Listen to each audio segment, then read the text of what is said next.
Welcome to math solution channel. इस channel में हम सेकंड ईयर मैथमेटिक्स का स्मार्ट सिलेबस रिवीजन मोड में कवर कर रहे हैं। आज हमने एक्सरसाइज 1.3 स्टार्ट करनी है। एक्सरसाइज 1.3 में ये लिमिट की डेफिनेशन है। पहले limit of a function F of X as X approaches to A is denoted by. Limit short form में इस तरह से लिखते हैं और इसके नीचे लिखते हैं एक्स और ये एरो का साइन आगे ए, और इस सिंबल को पढ़ते होते हैं X approaches to A of F of X and is the value of function F of X in neighbourhood of X equal to A. ये तो होगी उसकी नोटेशन। ये लिमिट है क्या चीज़? ये X equal to A real line के ऊपर कोई ना कोई पॉइंट होगा। ये रियल लाइन होती है जिसके ऊपर रियल नंबर्स मेंशन किए हुए होते हैं। इसी के ऊपर ए एक पॉइंट है कहीं पर। इस पॉइंट ए के नेबर्स में एक इस पॉइंट ए का लेफ़्ट नेबर है बिल्कुल इसके साथ, और एक इस पॉइंट ए का राइट नेबर है। उन पॉइंट्स पर जो फंक्शन की वैल्यू है वो टू वैल्यूज़ होंगी। अगर वो टू वैल्यूज़ इक्वल हैं तो वो पॉइंट ए के ऊपर फंक्शन की लिमिट कहलाएगी, और इस लिमिट को इस शेप से इस फॉर्म में डिनोट किया जाता है। इस नोटेशन को क्या पढ़ते हैं? Limit x approaches to A of F of X. इस लिमिट के बेसिक थ्योरम्स हैं। Theorems on limits of function. First theorem है, अगर कोई टू फंक्शंस हैं हमारे पास, एक एफ ऑफ एक्स फंक्शन है और एक जी ऑफ एक्स फंक्शन है, और अगर ये ऐड हो रहे हैं, टू फंक्शंस ऐड हो रहे हैं और उनके ऊपर एक होल एज ए होल एक लिमिट है, तो ये जो लिमिट है ये दोनों फंक्शंस के साथ सेपरेट हो जाती है। मतलब इसमें ये बताया हुआ है एडिशन में होल लिमिट सेपरेट हो जाती है। बिल्कुल सेम थ्योरम नंबर 2 में सब्ट्रैक्शन के लिए टू फंक्शंस सब्ट्रैक्ट हो रहे हैं, उसके ऊपर होल लिमिट हो, तो ये होल लिमिट सब्ट्रैक्शन में भी दोनों फंक्शंस के साथ सेपरेट हो जाती है। थ्योरम नंबर 3 में ये बताया है कि एक फंक्शन है एफ ऑफ एक्स, ये किसी कांस्टेंट के के साथ मल्टीप्लाई हो रहा है। के एक स्केलर नंबर है, के में एक्स नहीं है, के एक कांस्टेंट है। F of x x variable का फंक्शन है। ये दोनों मल्टीप्लाई हो रहे हैं और इन दोनों के ऊपर एज ए होल एक लिमिट अप्लाई हो रही है, तो ये जो कांस्टेंट के है ये लिमिट से बाहर शिफ्ट हो जाता है, लिमिट फंक्शन के साथ आ जाती है। मतलब इस थ्योरम नंबर 3 में ये बताया है कांस्टेंट लिमिट से बाहर शिफ्ट हो जाता होता है। उसके बाद थ्योरम नंबर 4 है कि अगर टू डिफरेंट फंक्शंस मल्टीप्लाई हो रहे हो और उनके ऊपर एक लिमिट हो, तो मल्टीप्लिकेशन में भी ये होल लिमिट दोनों के साथ सेपरेट हो जाती है। थ्योरम नंबर 5 में ये बताया कि अगर टू फंक्शंस डिवाइड हो रहे हो और उसके ऊपर होल लिमिट हो, तो ये होल लिमिट डिवीजन में भी न्यूमिनेटर डिनोमिनेटर के साथ सेपरेट हो जाती है। थ्योरम नंबर 6 है, अगर एक फंक्शन है एफ ऑफ एक्स, उसकी एक होल पावर है एन, फंक्शन की एक होल पावर है एन और उसके ऊपर लिमिट अप्लाई हो रही है, तो ये जो लिमिट है ये होल पावर एन के अंदर फंक्शन के साथ शिफ्ट हो जाती होती है। थ्योरम नंबर 6 में बताया हो गया है कि लिमिट होल पावर के अंदर शिफ्ट हो जाती है, की जा सकती है।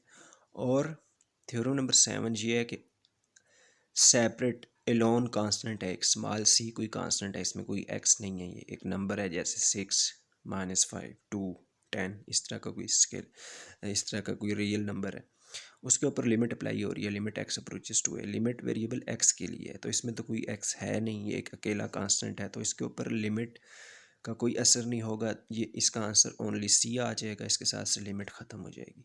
यानी कि किसी अकेले कांस्टेंट की लिमिट का आंसर दैट कांस्टेंट इटसेल्फ होता है। ये सब बेसिक थ्योरम्स हैं लिमिट से रिलेटेड, जो कि एक्सरसाइज 1.3 में यूज़ होने वाले हैं। तो अब स्टार्ट करने वाले हैं हम एक्सरसाइज नंबर 1.3 स्मार्ट सिलेबस से। तो क्वेश्चन नंबर 1 में evaluate each limit by using theorems of limits. कुछ लिमिट्स के क्वेश्चंस दिए हुए हैं, इनको हमने सॉल्व करना है लिमिट के थ्योरम्स यूज़ करके। अच्छा, स्मार्ट सिलेबस में जो क्वेश्चन नंबर 1 का फर्स्ट है वो पार्ट नंबर 3 है। Limit x approaches to 3 root of X square plus X plus 4। हमने इस लिमिट को सॉल्व करना है using limit theorems on limits. मतलब डायरेक्ट सॉल्व नहीं करना, हर स्टेप को थ्योरम्स यूज़ करके सॉल्व करना है। सबसे पहले ये जो रूट है, इस रूट को हमने पावर बना के लिख लिया अपनी आसानी के लिए। ये जो रूट है ये होल पावर होती है 1/2। उसके बाद ये लिमिट है और आगे एक फंक्शन लिखा हुआ है, फंक्शन है x square plus X plus 4 और उसकी एक होल पावर है 1/2। तो हमने थ्योरम देखा है, थ्योरम नंबर 6 के अगर एक फंक्शन है उसकी एक होल पावर है और उसके ऊपर लिमिट है, तो ये लिमिट होल पावर के अंदर इस जगह पर शिफ्ट की जा सकती है। तो ये थ्योरम यूज़ करते हुए इस लिमिट को हमने इस होल पावर 1/2 के अंदर शिफ्ट कर दिया। ये लिमिट अब इस होल पावर 1/2 के अंदर आ गई है। उसके बाद आगे 3 टर्म्स ऐड हो रही हैं, एक्स स्क्वायर, एक्स और 4। इन तीनों टर्म्स को वन वन फंक्शन कंसीडर किया जाए, इन तीनों टर्म्स को एक एक फंक्शन कंसीडर किया जाए, तो हम कह सकते हैं कि ये 3 फंक्शंस ऐड हो रहे हैं। तो हमने थ्योरम नंबर 1 में देखा है कि जब फंक्शंस ऐड हो रहे होते हैं और उनके ऊपर होल लिमिट होती है, तो वो लिमिट तीनों फंक्शंस के साथ सेपरेट हो जाती है। हमने थ्योरम लिखा है 2 फंक्शंस के लिए कि जब 2 फंक्शंस ऐड हो रहे हो, उनके ऊपर होल लिमिट हो, तो वो लिमिट दोनों फंक्शंस के साथ सेपरेट हो जाती है।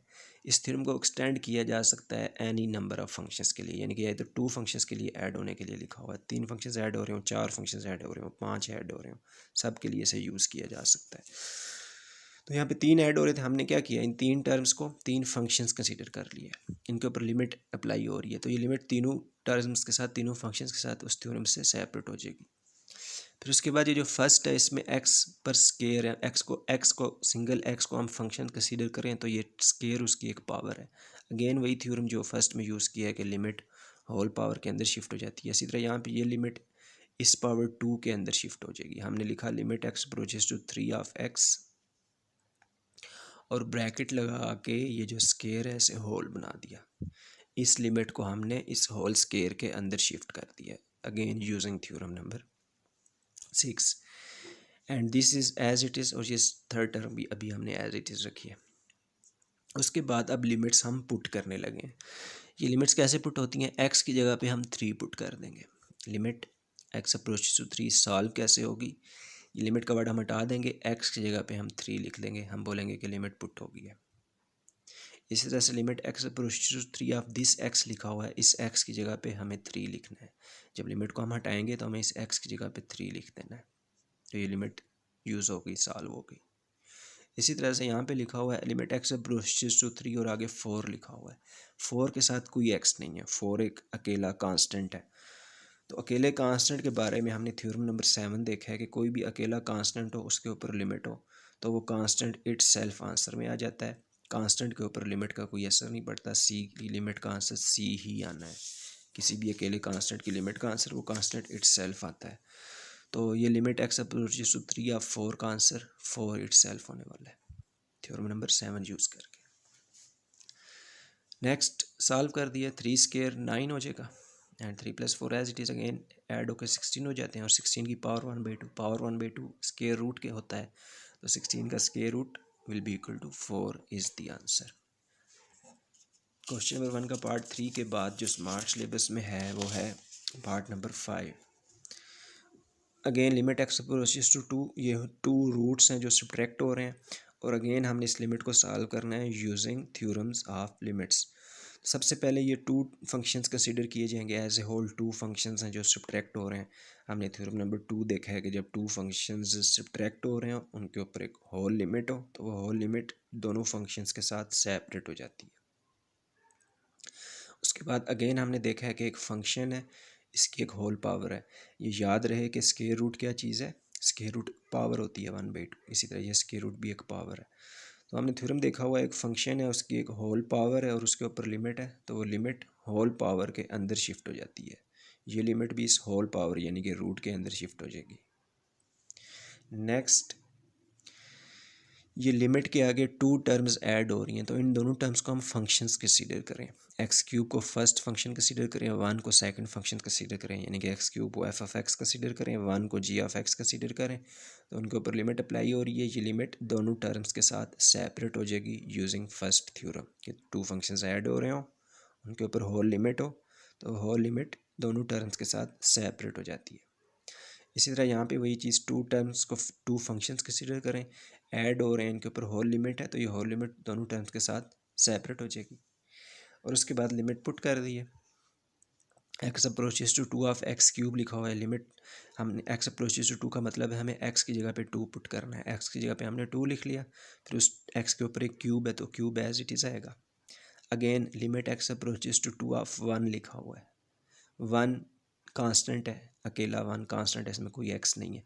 तो इसके लिए अभी जो बताया था थ्योरम नंबर 7 कि किसी भी कांस्टेंट पर लिमिट का कोई फ़र्क नहीं पड़ता, वो constant as it is answer में आ जाता है।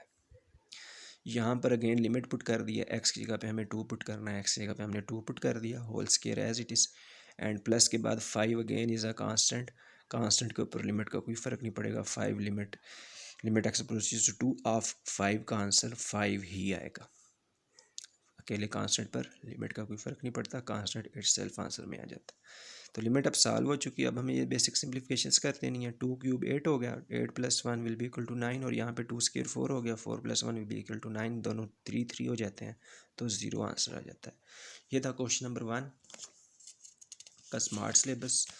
नेक्स्ट क्वेश्चन नंबर 2 है हमारे पास, evaluate each limit by using algebraic techniques. अब यूजिंग थ्योरम ऑफ लिमिट्स वाले क्वेश्चंस ख़त्म हो चुके हैं। अब हमने अलजेब्रिक टेक्निक्स यूज़ करके इन लिमिट्स को सॉल्व करना है।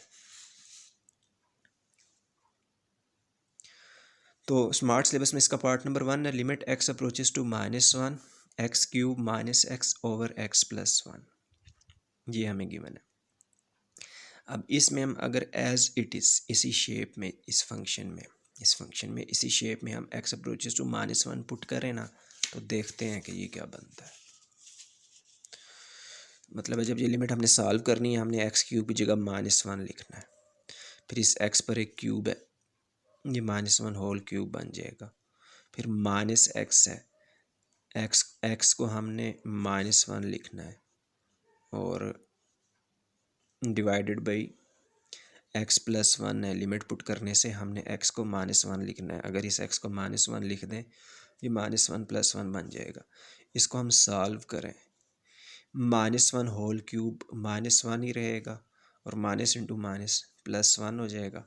इसी तरह डिनोमिनेटर में -1 + 1, ये तो ऑलरेडी ज़ीरो हो रहा है, और न्यूमिनेटर को मज़ीद सॉल्व करें, ये भी ज़ीरो हो जाता है। तो इसका आंसर क्या बन जाता है? इसका आंसर बन जाता है, इस लिमिट को इसी शेप में सॉल्व कर देने से आंसर बन जाता है 0/0। तो ये जो 0/0 फॉर्म है, ये अनडिटरमाइंड फॉर्म है, ये अननोन फॉर्म है। इसका क्या आंसर होता है? 0 को 0 से डिवाइड करने से क्या आंसर आता है, ये मालूम नहीं है। इसको बोलते हैं अनडिटरमाइंड फॉर्म। तो ये फॉर्म नहीं बननी चाहिए। तो ये फॉर्म नहीं बननी चाहिए, उसके लिए हमें पहले ये जो फंक्शन दिया हुआ है लिमिट के आगे, इसे हमें सॉल्व करना है अलजेब्रिक टेक्निक्स यूज़ करके, मतलब अलजेब्रिक फार्मूलाज यूज़ करके, फैक्टराइजेशन यूज़ करके, कोई भी फॉर्म यूज़ करके, फार्मूला वगैरह यूज़ करके हमने इस फॉर्म को पहले ख़त्म करना है। तो जब तक सॉल्व करते रहेंगे, लिमिट साथ साथ ऐसे ही चलती रहेगी। और दूसरी बात, अब वो ये नेक्स्ट क्वेश्चन है, क्वेश्चन नंबर 2, इसमें अब वो पाबंदी नहीं रही कि using theorem on limits. Theorem on limits वाला क्वेश्चन सिर्फ क्वेश्चन नंबर 1 था, अब हम लिमिट डायरेक्ट सॉल्व करेंगे। तो खैर पहले हमने इसको चेक किया, ये 0/0 बन जाता है। उस फॉर्म से बचने के लिए हमें इसकी थोड़ी सिंप्लीफिकेशन करनी है। ऑब्वियसली सबसे पहले ये जो न्यूमिनेटर है, इसकी दोनों टर्म्स में एक एक्स कॉमन नज़र आ रहा है, तो न्यूमिनेटर की दोनों टर्म्स में से एक एक्स कॉमन ले लिया हमने, तो एक्स क्यूब की जगह पे एक्स स्क्वायर बच जाएगा, और एक्स की जगह पे ओनली 1 बच जाएगा। फिर ये जो एक्स स्क्वायर -1 है, इसकी मज़ीद फैक्टराइजेशन हो रही है। 1 को क्या हम 1 की स्क्वायर कंसिडर कर सकते हैं? तो कर सकते हैं। ये क्या फॉर्म बन जाती है? a² - b²। ये एक अलजेब्रिक फार्मूला होता है, a² - b² equal to a - b into a + b। x² - 1² पर ये वाली फॉर्म बन रही है, तो उस पर हम ये फार्मूला यूज़ कर देंगे। x² - 1² की जगह पे हमने लिख लिया x - 1 into x + 1 using this formula. उसके बाद न्यूमिनेटर डिनोमिनेटर में ये x + 1 फैक्टर सेम है, ये कैंसिल हो जाएंगे, ओनली हमारे पास बच जाएगा x इंटू x - 1। अब फ्रैक्शन तो सिरे से ख़त्म हो चुकी है, और अब अगर ये लिमिट पुट कर दी जाए, ये 0/0 नहीं बनता, इसमें तो फ्रैक्शन बची ही नहीं है, अब कोई ख़तरा नहीं है इसके 0/0 बनने की। तो अब लिमिट पुट कर दी है। अगेन अब हम थ्योरम ऑफ लिमिट्स यूज़ करने के पाबंद नहीं है, हम अब डायरेक्ट लिमिट पुट करेंगे। तो हर एक्स की जगह पर -1 हमने लिख लिया। जब ये लिमिट पुट की है, हर एक्स की जगह पे हमें -1 लिखना है। इस एक्स की जगह पे भी -1 लिख लिया, इस x की जगह पर भी -1 लिख लिया और सॉल्व किया। -1 -2 हो गया और -1 -2 सा +2 इज़ दी आंसर। तो ये इस तरह से है।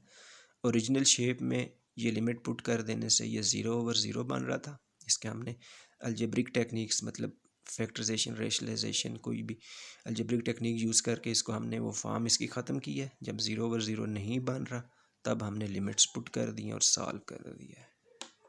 इसलिए हमें कहा गया है कि अलजेब्रिक टेक्निक्स यूज़ करें। क्वेश्चन नंबर 2 का पार्ट 1 के बाद स्मार्ट सिलेबस में पार्ट नंबर 3 है। Again limit x approaches to 2x³ -8 over x² + x -6, ये लिमिट हमने सॉल्व करनी है। अगेन अब हम अगर इसमें इसी शेप में x को 2 पुट कर देना, ये ऑब्वियसली 0/0 बन रहा है। x को जब 2 पुट करेंगे 2³ 8 होता है, 8 -8 न्यूमिनेटर 0, और जब x को 2 पुट करेंगे 2² 4 हो जाएगा, प्लस इस x को 2 पुट करेंगे 2 4 + 2 6 हो जाएगा, 6 -6 ये भी 0 हो जाएगा। यानी कि इसी शेप में अगर ये लिमिट हम पुट कर दें 0/0 बन रहा है। ये 0/0 नहीं बनना चाहिए। इस फॉर्म को, इस शेप को पहले रिमूव करना है, ख़त्म करना है, उसके बाद लिमिट पुट करनी है। तो यहाँ पे क्लियरली फैक्टराइजेशन होती नज़र आ रही है। अगर x के ऊपर क्यूब है तो ये 8 भी अगर क्यूब बन जाए तो फार्मूला बन सकता है, तो इशू नहीं है। 8 को हम 2³ लिख सकते हैं। इस 8 को हमने 2³ लिख लिया और डिनोमिनेटर अभी एज इट इज़। तो जैसे ही 8 को 2³ लिखा, ये a³ - b³ की अलजेब्रिक फॉर्म बन गई।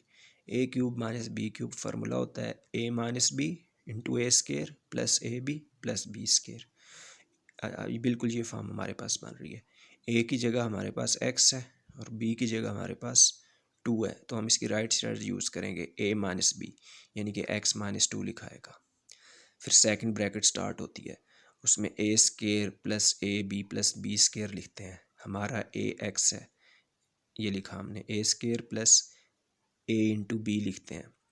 a हमारा x है, b हमारा 2 है, x × 2 लिखेंगे और एंड में +b² लिखते हैं। b हमारा 2 है तो हम 2² लिखेंगे। ये तो हो गई बात न्यूमिनेटर की। और ये जो डिनोमिनेटर है इसकी भी फैक्टराइजेशन हो रही है मिड टर्म ब्रेक मेथड से। मिड टर्म ब्रेक मेथड से फैक्टराइजेशन हो रही है। मिड टर्म ब्रेक मेथड के नाम से ज़ाहिर है कि इसमें मिड टर्म को ब्रेक किया जाता है। इधर कोफिशिएंट है +1, सेंटर वाली टर्म का, मिड वाली टर्म का कोफिशिएंट क्या है +1। +1 को हम लिख सकते हैं +3 - 2। सेंटर वाली टर्म 1x को ब्रेक किया हमने 2 टर्म्स में, उसकी जगह पे हमने लिखा 3x - 2x। इन दोनों टर्म्स को सब्ट्रैक्ट करें तो वापस 1x बनता है, और इन दोनों टर्म्स को मल्टीप्लाई करें तो -6x² बनता है, और वही फर्स्ट टर्म को लास्ट टर्म से मल्टीप्लाई करने से बनता है। तो ये सब बातें ठीक हैं, तो हमने ये जो पेयर सेलेक्ट किया ये सही है। उसके बाद मज़ीद नेक्स्ट स्टेप में ये स्मॉल ब्रैकेट सॉल्व कर दिए, x × 2 को 2x बना के लिख लिया और 2² 4 हो गया। और डिनोमिनेटर में ये होगी 4 टर्म्स। फर्स्ट 2 का पेयर बनाया जाता है, लास्ट 2 का पेयर बनाया जाता है। फर्स्ट 2 में क्या कॉमन है, फर्स्ट 2 में x कॉमन है, x कॉमन ले लें, यहाँ पे एक x बचेगा और यहाँ पे ओनली +3 बचेगा। और लास्ट 2 के पेयर में -2 कॉमन है, -2 कॉमन ले लें तो +x बच जाएगा। और -6 में से जब -2 कॉमन ले रहे हैं, माइनस कॉमन ले रहे हैं, साइन तो चेंज हो जाएगा, 6 2 से डिवाइड हो जाएगा तो 3 बच जाएगा। तो मिड टर्म ब्रेक मेथड में जब इस स्टेप पर हम पहुंचते हैं ना, ये जो 2 ब्रैकेट्स बनती हैं ये टोटली सेम होनी चाहिए। अगर ये सेम नहीं बन रही तो पीछे कोई मिस्टेक होगी, तो अभी सेम है, सही है। उसके बाद न्यूमिनेटर अब एज इट इज़ चला आ रहा है, डिनोमिनेटर की थोड़ी सिंप्लीफिकेशन हो रही है। ये डिनोमिनेटर में 2 ब्रैकेट्स x + 3 और ये x + 3 बिल्कुल सेम है। ये x + 3 सेम ब्रैकेट है, सेम ब्रैकेट को कॉमन ले लेंगे और नेक्स्ट ब्रैकेट स्टार्ट करेंगे। ये इस फर्स्ट में से x + 3 कॉमन ले लिया, क्या बचा x, वो आ गया। और इस सेकंड में से x + 3 कॉमन ले लिया, क्या बचा -2, वो आया। तो x + 3 कॉमन लेने के बाद जो बचा उसे ब्रैकेट में लिख लिया। अब न्यूमिनेटर डिनोमिनेटर में ये कंप्लीट फैक्टर x - 2 कॉमन है, कैंसिल सेम है, कैंसिल हो जाएंगे और पीछे ये कुछ बच जाएगा दिस ओवर दिस। और अब अगर इसमें लिमिट पुट कर दी जाए, 0/0 नहीं बनता तो लिमिट पुट कर दी है। मज़ीद इतना किया है कि ये कोशेंट है, फ्रैक्शन है, इस लिमिट को न्यूमिनेटर के साथ और डिनोमिनेटर के साथ सेपरेट कर दिया है। अगेन यूजिंग थ्योरम, लिमिट को न्यूमिनेटर डिनोमिनेटर के साथ सेपरेट कर दिया और फिर लिमिट्स पुट कर दी हैं। न्यूमिनेटर में हर एक्स की जगह पे 2 लिख लिया। तो जब ये लिमिट पुट कर दी जाती है फिर साथ लिमिट का वर्ड नहीं लिखते होते, हमने लिमिट पुट कर दिया, एक्स ख़त्म कर दिया। इसी तरह से डिनोमिनेटर में लिमिट पुट कर दिया, डिनोमिनेटर में एक ही जगह पे एक्स आ रहा है, उसकी जगह पे 2 पुट कर देंगे और इनको सॉल्व करें तो ये 12/5 आंसर आ जाता है। क्वेश्चन नंबर 2 का नेक्स्ट पार्ट नंबर 4 है। अगेन ये लिमिट दी हुई है, limit x approaches to 1 of this, again question fraction है। अब अगर इसमें फिर हम इसी शेप में x को 1 पुट कर दें, ये 0/0 बन जाता है। मतलब x को 1 पुट करेंगे, ये 1 -3 +3 -1 तमाम टर्म्स कैंसिल हो जाएंगे, न्यूमिनेटर 0, और x को 1 पुट कर रहे हैं, 1 -1 0, डिनोमिनेटर भी 0। तो अगेन नहीं पुट करेंगे, पहले इसको सॉल्व करके इसकी ये वाली शेप हम ख़त्म करेंगे। तो इसमें न्यूमिनेटर में एक अरेंजमेंट करनी पड़ेगी। फर्स्ट टर्म को लास्ट टर्म के साथ कंबाइन किया, ये जो एंड में -1 लिखा हुआ है इसको फर्स्ट टर्म के साथ ले आए, और ये जो सेंटर की 2 टर्म्स हैं इनको हमने एक पेयर बना के साइड पर कर दिया। फर्स्ट टर्म और लास्ट टर्म का पेयर बनाया है और सेंटर वाली 2 टर्म्स का पेयर बनाया, ये अरेंजमेंट किया न्यूमिनेटर में। ऐसी अरेंजमेंट्स करने से फैक्टराइजेशन होने लगी है इसकी, और डिनोमिनेटर को अभी एज इट इज़ लिखा है। अब ये जो न्यूमिनेटर में अरेंजमेंट कर दी, ये एक्स पर क्यूब तो ऑलरेडी है, 1 को क्या 1 क्यूब कंसीडर किया जा सकता है, तो किया जा सकता है। ये करें तो ये a क्यूब -b क्यूब की फॉर्म बन जाती है, a क्यूब -b क्यूब की फॉर्म बन जाती है। अगेन वही formula, a cube -b cube equal होता है a -b into a square plus ab plus b square के। इन फर्स्ट 2 टर्म्स पर ये फॉर्म बन रही है। हमारे a की जगह पे x आ रहा है और b की जगह पे हमारा 1 आ रहा है। तो ये चीज़ें कंसीडर करते हुए जब फर्स्ट 2 टर्म्स पर ये फार्मूला यूज़ किया तो x क्यूब -1 क्यूब की जगह पर आ गया x -1 ये वाला, और x square plus x into 1 plus this 1 का स्केयर, ये वाली ब्रैकेट। तो इस 2 टर्म्स की ये फैक्टराइजेशन हुई है यूजिंग दिस फार्मूला। और ये जो लास्ट 2 टर्म्स हैं इनमें क्लियरली -3x कॉमन आ रहा है, नज़र आ रहा है, -3x कॉमन ले लिया तो फर्स्ट टर्म में x बच जाएगा, और माइनस कॉमन ले रहे हैं साइन चेंज होगा, और सेकंड टर्म में 3x कॉमन लेने से ओनली 1 रह जाएगा। और डिनोमिनेटर में दोनों टर्म्स में एक x कॉमन है, ये x कॉमन ले लें, इधर x स्क्वायर बच जाएगा और इधर वाकई ओनली 1 बच जाएगा। उसके बाद ये स्मॉल ब्रैकेट सॉल्व कर दी हमने, और साथ ही एक और स्टेप किया है। अब ये कंप्लीट और ये कंप्लीट, यानी कि इस माइनस की बात की जाए, इस माइनस से पहले एक x -1 है और एक x -1 इस माइनस के बाद है, यानी कि दोनों में एक x -1 कॉमन है, एक कंप्लीट ब्रैकेट x -1 कॉमन है। इस कंप्लीट ब्रैकेट, इस कंप्लीट फैक्टर x -1 को कॉमन ले रहे हैं और पीछे जो चीज़ें बचती हैं वो लिख रहे हैं। ये 3 टर्म्स बच जाती हैं, इनको ये लिखा हमने, और इसमें से x -1 कॉमन लेने के बाद -3x बच जाता है। तो ये स्टेप हमने साथ में ही किया, डिनोमिनेटर एज इट इज़ लिखा। उसके बाद न्यूमिनेटर में ये प्लस x, ये -3x, ये लाइक टर्म्स हैं, तो x -3x will be equal to -2x and this +1 again as it is. और डिनोमिनेटर में x स्क्वायर -1, अगर 1 को 1 स्क्वायर कंसिडर कर सके, बना सके तो लिख सकते हैं, ये a स्क्वायर -b स्क्वायर की फॉर्म बन जाती है। a स्क्वायर -b स्क्वायर से इसकी फैक्टराइजेशन कर दें, a स्क्वायर -b स्क्वायर वाला फार्मूला यूज़ करके, तो a -b into a plus b हो जाएगा। अब यहाँ पे पहुँच के न्यूमिनेटर डिनोमिनेटर में ये फैक्टर कॉमन है, सेम है, कैंसिल हो जाएंगे। एक्स स्क्वायर -2x + 1 न्यूमिनेटर में बच गया और डिनोमिनेटर में x इंटू दिस ब्रैकेट बच गया। अब अगर लिमिट पुट कर दी जाए, ये 0/0 नहीं बनता, तो लिमिट पुट कर दी है और उससे पहले लिमिट को न्यूमिनेटर और डिनोमिनेटर के साथ सेपरेट कर दिया है और फिर लिमिट्स पुट कर दी हैं। एक्स की जगह पे हमें 1 पुट करना है, हर एक्स की जगह पर 1 लिख लिया, और डिनोमिनेटर में हर एक्स की जगह पे भी हमें 1 नहीं लिखना है, इधर भी 1 लिख लिया, इधर भी 1 लिख लिया, और इनको सॉल्व कर दिया तो ये 0/2 बनता है। तो न्यूमिनेटर में ऊपर 0 हो और नीचे नॉन ज़ीरो नंबर हो, इस डिवीजन का आंसर 0 होता है। तो this is the answer. Next smart syllabus में क्वेश्चन नंबर 2 का पार्ट नंबर 5 है। Limit x approaches to -1 x cube plus x square over x square -1। Again इसका अगर हम इसी शेप में लिमिट पुट करें, ये 0/0 बनता है, तो नहीं करेंगे, पहले इसकी सिंप्लीफिकेशन करेंगे अलजेब्रिक टेक्निक्स यूज़ करके। क्लियरली न्यूमिनेटर में सबसे पहले दोनों टर्म्स में एक एक्स स्क्वायर कॉमन है, एक्स स्क्वायर कॉमन ले लिया, इधर एक एक्स बचेगा और 1 रह जाएगा। डिनोमिनेटर एक्स स्क्वायर -1 फिलहाल एज इट इज़। उसके बाद डिनोमिनेटर में 1 को 1 स्क्वायर कंसीडर करें तो ये डिनोमिनेटर की मज़ीद फैक्टराइजेशन हो जाती है। एक्स स्क्वायर -1 स्क्वायर पर ए स्क्वायर माइनस बी स्क्वायर का फार्मूला यूज़ करें तो इसका आंसर हो जाएगा x-1 into x+1। X square -1 square की हमने फैक्टराइजेशन करी तो ये आ गए। अब ऊपर नीचे x+1 सेम है, ये कैंसिल हो जाएंगे ऑब्वियसली, एक्स स्क्वायर और x-1 रह जाएगा।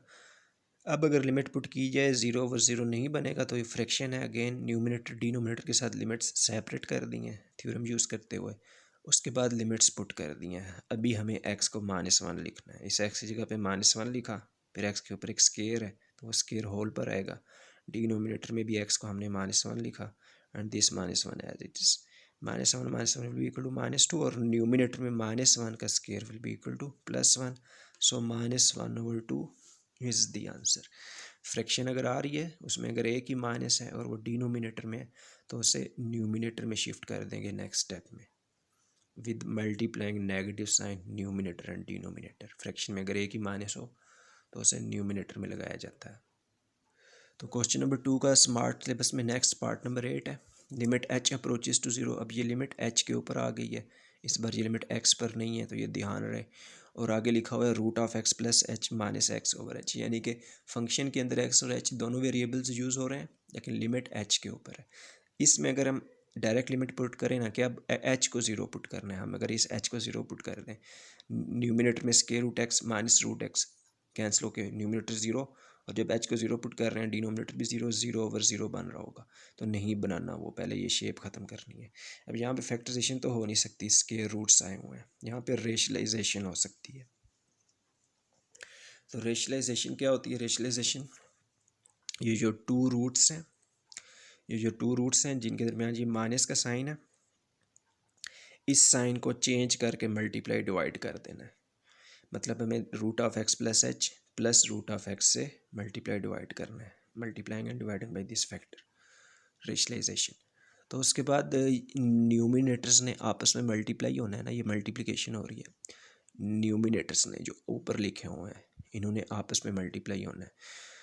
तो ये अलजेब्रिक फॉर्म एक बन रही है, a - b इंटू a+b हो तो इस मल्टीप्लिकेशन का आंसर होता है a² - b²। तो ये एक अलजेब्रिक फार्मूला है। जो फार्मूला होता है वो कभी एक साइड से दूसरी साइड यूज़ हो रहा होता है, कभी दूसरी साइड से पहली साइड यूज़ हो रहा होता है, तो ये दोनों साइड से यूज़ हो सकता है। अभी ये यूज़ हो रहा है इन दोनों को मल्टीप्लाई करने के लिए।